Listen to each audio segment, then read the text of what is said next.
एक शक्ति जिसके 10 रूप हैं। कुछ रूप करुणा है तो कुछ रूप प्रलय। कहीं माँ जीवन देती है तो कहीं मृत्यु से भी आगे ले जाती है। ये हैं 10 महाविद्याएं, ऐसी देवियां जिनका ज्ञान डराता भी है और मुक्त भी कराता है। महाविद्या का अर्थ है महान ज्ञान। ये 10 देवियां माँ आदिशक्ति के 10 सर्वोच्च स्वरूप हैं जो सृष्टि, स्थिति और संहार तीनों की शक्ति रखती हैं। ये देवियां सिर्फ पूजन की नहीं, आत्मबोध की राह दिखाती हैं। शाक्तों का मानना है एक सत्य को 10 अलग अलग पहलुओं में अनुभव किया जाता है।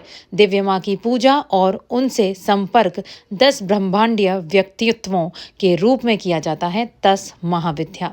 शाक्तवाद के एक अन्य मत के अनुसार महाविद्याओं को महाकाली के रूप माने जाते हैं, जबकि अन्य मतों में उन्हें त्रिपुरा सुंदरी के रूप में जाना जाता है। महाविद्याओं को तांत्रिक प्रकृति का माना जाता है और आमतौर पर उन्हें इस प्रकार पहचाना जाता है। पहली महाविद्या है काली, ब्रह्म का परम रूप और काल भक्षक देवी हैं। महाकाली का रंग घोर काला है जो रात के अंधेरे से भी अधिक गहरा है। उनकी 3 आंखें हैं जो भूतकाल, वर्तमान काल और भविष्य काल का प्रतिनिधित्व करती हैं। उनके दांत चमकदार, सफेद और नुकीले हैं। उनका मुंह खुला हुआ है और उनकी लाल रक्त युक्त जीभ उससे लटकी हुई है। उनके बाल बिखरे हुए हैं और खुले हुए हैं। वे बाघ की खाल का वस्त्र पहनती हैं, गले में खोपड़ियों और लाल गुड़हल की माला धारण करती हैं और कमर पर कंकाल की हड्डियां, कंकाल के हाथ और कटे हुए हाथ व भुजाओं आभूषण के रूप में सजी होती हैं। वे चतुर्भुजी हैं, यानी 4 हाथों वाली, जिनमें से 2 हाथों में खड्ग, रामदाव यानी तलवार और त्रिशूल हैं और अन्य 2 हाथों में एक राक्षस का सर और उससे टपकते रक्त को इकट्ठा करने वाला कटोरा है। माँ का दूसरा रूप तारा देवी मार्गदर्शक और रक्षक हैं और मोक्ष प्रदान करने वाला परम ज्ञान प्रदान करती हैं। वे ऊर्जा के सभी स्त्रोतों की देवी हैं। सूर्य की ऊर्जा उन्हीं से उत्पन्न मानी जाती है। समुद्र मंथन की घटना के बाद उन्होंने शिव को उनके शिव स्वरूप में स्वस्थ करने के लिए उनकी माता के रूप में अवतार लिया। तारा का रंग हल्का नीला, उनके बाल बिखरे हुए हैं और उन्होंने अर्धचंद्र के अंक से सजा मुकुट पहना हुआ है। उनकी 3 आंखें हैं। उनके गले में एक सर्प कुंडली मारकर बैठा है। वे बाघ की खाल पहने हुए हैं और खोपड़ियों की माला धारण किए हुए हैं। उन्हें बाघ की खाल से बनी कमरबंद पहने हुए भी देखा जा सकता है। उनके 4 हाथों में कमल, तलवार, राक्षस का सर और कैंची है।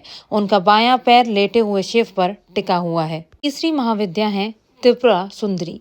वह देवी हैं जो तीनों लोकों की सुंदरता या मोक्ष मुक्ता हैं। वे मणिद्वीप की स्वामिनी हैं जो देवी का शाश्वत सर्वोच्च निवास है। षोडशी को पिघले हुए सोने के रंग, 3 शांत नेत्रों, सौम्य चेहरे, लाल और गुलाबी वस्त्रों में सुशोभित, दिव्य अंगों और चारों हाथों पर आभूषणों से सुसज्जित देखा जाता है, जिनमें से प्रत्येक में अंकुश, कमल, धनुष और बाण हैं। वे सिंहासन पर विराजमान हैं। चौथी देवी हैं भुवनेश्वरी। भुवनेश्वरी देवी को विश्व माता के रूप में विख्यात किया जाता है, जिनका स्वरूप ब्रह्मांड के 14 लोकों को समाहित करता है।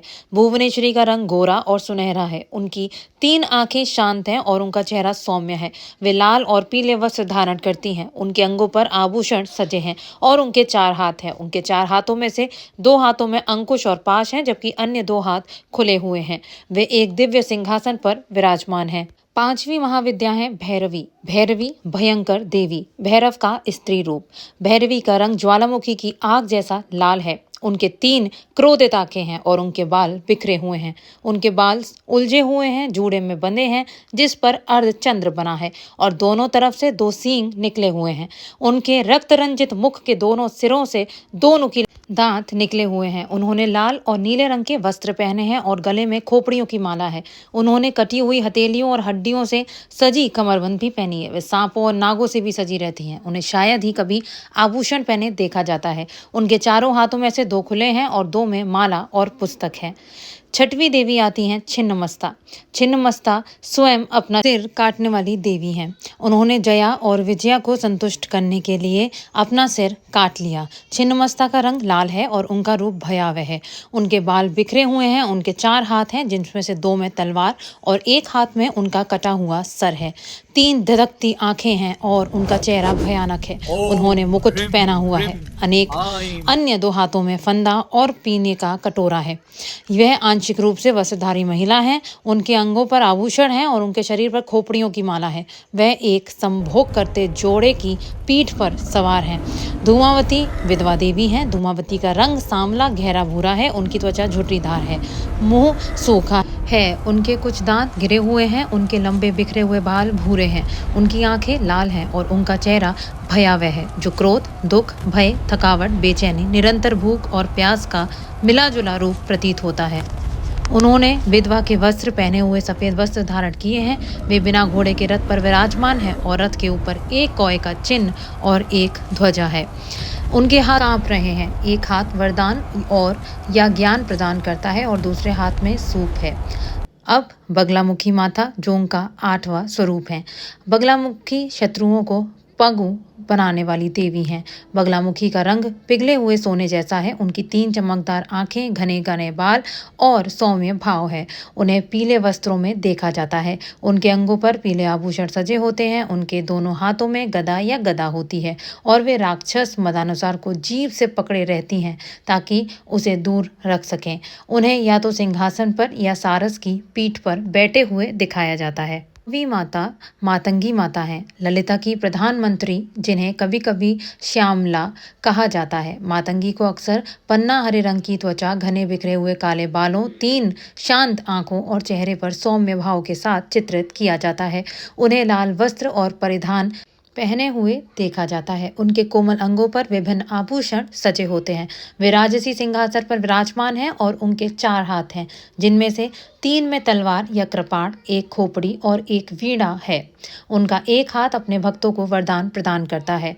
10वीं माता हैं कमल, जो कमलों में निवास करती हैं। इन्हें कभी कभी तांत्रिक लक्ष्मी भी कहा जाता है। कमल का रंग सुनहरे रंग का है। उनके बाल घने काले हैं। उनकी 3 आंखें उज्ज्वल और शांत हैं और उनका चेहरा दयाल भाव से भरा है।